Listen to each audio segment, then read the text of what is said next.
मंडलाकारं व्यापितं येन चराचरं तत्पदं दर्शितं येन तस्मै श्री गुरुवे नमः।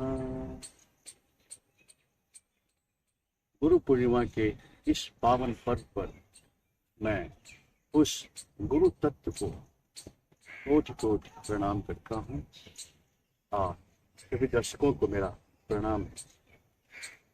दोस्तों, ये वीडियो खासकर गुरु टॉपिक पे बनाई जा रही है और आज मौका भी बड़ा अच्छा है, गुरु पूर्णिमा है, तो मैं इस वीडियो की शुरुआत करता हूँ।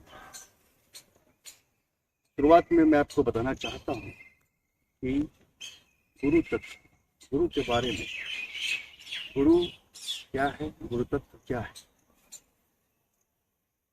सबसे पहले मैं संत कबीर का एक दोहा आपके सामने रखता हूँ, जो कबीर जी ने क्या कहा है सतगुरु के बारे में। उन्होंने कहा है, शब्द गुरु का शब्द है, काय गुरु का काय, भक्ति करे नित्य शब्द की, सतगुरु यूं समझाए।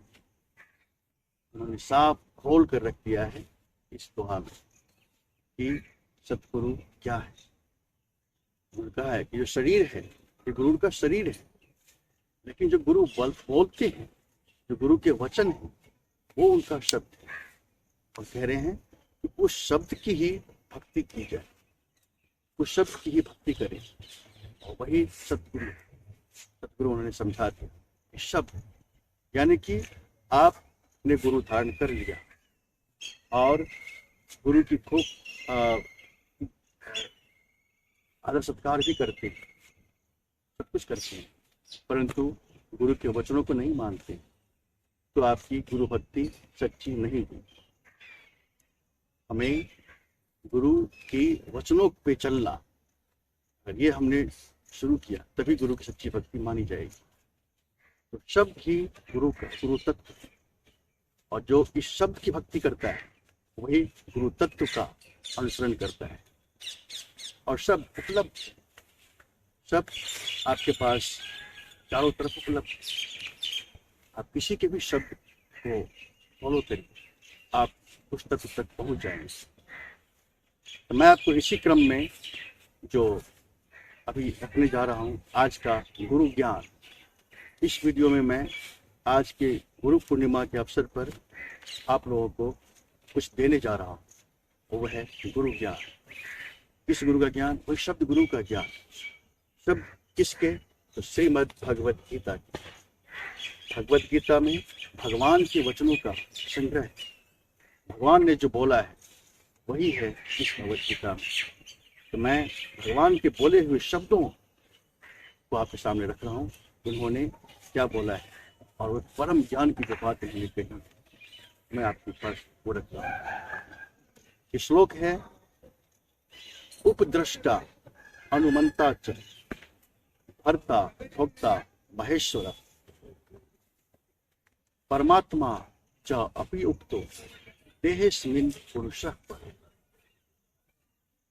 इस श्लोक के एक एक शब्द को समझते हैं, क्योंकि एक एक शब्द में बहुत ही गहरा ज्ञान छुपा हुआ है। सबसे पहले है उपद्रष्टा, यानी कि वह उपद्रष्टा है। दृष्टा का मतलब, उप मतलब नजदीक से, और दृष्टा मतलब देखने वाला। वह नजदीक से देखने वाला है, बिल्कुल ही नियरेस्ट से, समीप से देखने वाला, इसलिए वो उपद्रष्टा है। फिर आगे है अनुमंता, वो गाइड करने वाला है, आदेश देने वाला है, अनुमंता है। फिर कह रहे हैं भर्ता, वह पालन पोषण करने वाला है, केयर करने वाला है, देखभाल करने वाला है, इसलिए वह भर्ता है। भोक्ता, वह भोगने वाला भी है, चाहे सुख हो चाहे दुख हो, अच्छा हो बुरा, वो सब भोगने वाला भी है, इसलिए वह भोक्ता। महेश्वरा, यानी कि वह ऑल इन ऑल है, सर्वे सर्वा, सर्वे सर्वा है। फिर आगे कहते हैं परमात्मा च अपयुक्तो, इतना ही नहीं, परमात्मा भी है। परमात्मा च अपि उक्तो, वही परमात्मा भी। कौन, किसके बारे में कहा जा रहा है? उसका उत्तर नेक्स्ट लाइन में कह रहे हैं, देहस्मिन् पुरुषः पर, इस देह का जो परम पुरुष है वह। अब परम पुरुष की बात हो रही है। परम पुरुष कौन है? इसी देह में। आप देखिए, एक तो पुरुष है जो कि शरीरधारी, जो कि विभाजित है दो भागों, आधा पुरुष आधा स्त्री। यानी कि शरीर में अगर आप लेते हैं तो एक शरीर पुरुष का है, एक शरीर स्त्री का है। ये पुरुष विभाजित है दो भागों में, पुरुष और स्त्री में। ये शरीरधारी एक पुरुष होते हैं। एक इसके भीतर जो है, जो मनोमय पुरुष है, उस मन में भी दोनों के अंश समाये हुए। किसी का मन कठोर है, साहसिक है, तो उसमें पुरुष तत्व। किसी के मन में लज्जा, संकोच और बहुत ही नरमी है, बहुत ही करुणा है, तो उसमें स्त्री तत्व। यानी कि मनोमय के लेवल पर मनोमय जो पुरुष है उसमें दोनों ही तत्व सम्मिलित है, आधा पुरुष भी आधा स्त्री। इसलिए अर्धनारीश्वर की संज्ञा की गई। और सबसे लास्ट स्टेज है आत्मा। आत्मा के तल पर जो आत्मिक पुरुष है वही परम पुरुष है। और उसी पुरुष की बात की जा रही है। वही पुरुष इस देह में जो स्थित है, आत्मा, उसी पुरुष की बात हो रही है। वह पुरुष उपद्रष्टा है, वो सबसे नजदीक से देखने वाला है। आपके कर्मों को, आपके विचारों को, आपके भाव को, आपके माइन्यूटली आपको देखने वाला है। वही आपके भीतर जो आत्मा है वो दृष्टा है, अनुमंता, वह आदेश देने वाला है। वही सबको आदेश दे रहा है, इंद्रियों को, मन को, बुद्धि को, सभी को आदेश देने वाला वही आत्मा है। वो अनुमंता है, भरता। वो आत्मा ही इस शरीर को पालन पोषण करने वाला है, इसलिए वह भरता है। भोक्ता, वही सुख दुख भी भोगने वाला है, तो भोक्ता भी वही है। महेश्वर, वह यहाँ का ऑल इन ऑल है, सर्वेश्वर है, इसलिए वो महेश्वर है। और उसके बारे में कहा गया है कि परमात्मा च अपयुक्तो, वह परमात्मा है। यानी कि आत्मा ही परमात्मा है। भगवान ने साफ कह दिया। अगर कुछ लोगों को ये इस पे डिबेट करते, आत्मा परमात्मा कैसे, आत्मा परमात्मा का अंश है, आत्मा परमात्मा का पुत्र है, तो यहाँ पे उन्होंने साफ कह दिया परमात्मा च अपि उक्तो, यानी कि वह परमात्मा ही है, परमात्मा भी है, अपि भी है। इसमें पुरुष पर है, इस देह का जो परम पुरुष। ये दोस्तों आज का गुरु ज्ञान है। अगर हमने इस ज्ञान को धारण कर लिया, इस ज्ञान की साधना कर ली, हमें इसकी सिद्धि जो मिलेगी वो है हमें साक्षात्कार। देखिए, ज्ञान तो बड़ा ही आसान है। ज्ञान मतलब जानना।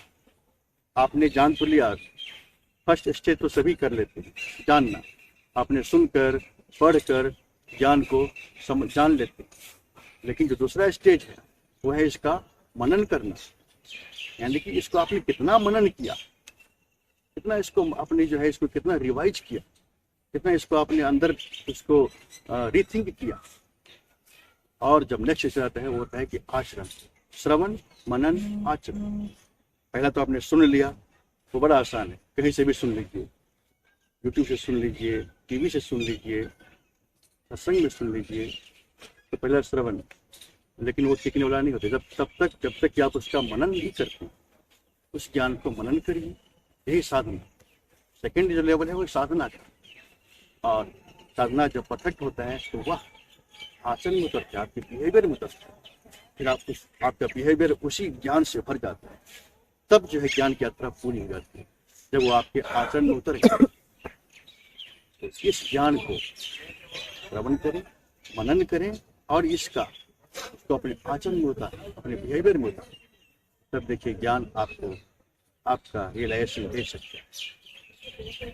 तो आज का यही गुरु ज्ञान था। आशा है कि आप लोग इस ज्ञान को धारण करेंगे, इसका अनुशीलन करेंगे और अपने परम लक्ष्य मोक्ष की प्राप्ति करेंगे। जय गुरुदेव, हरि ओम, तत्सत।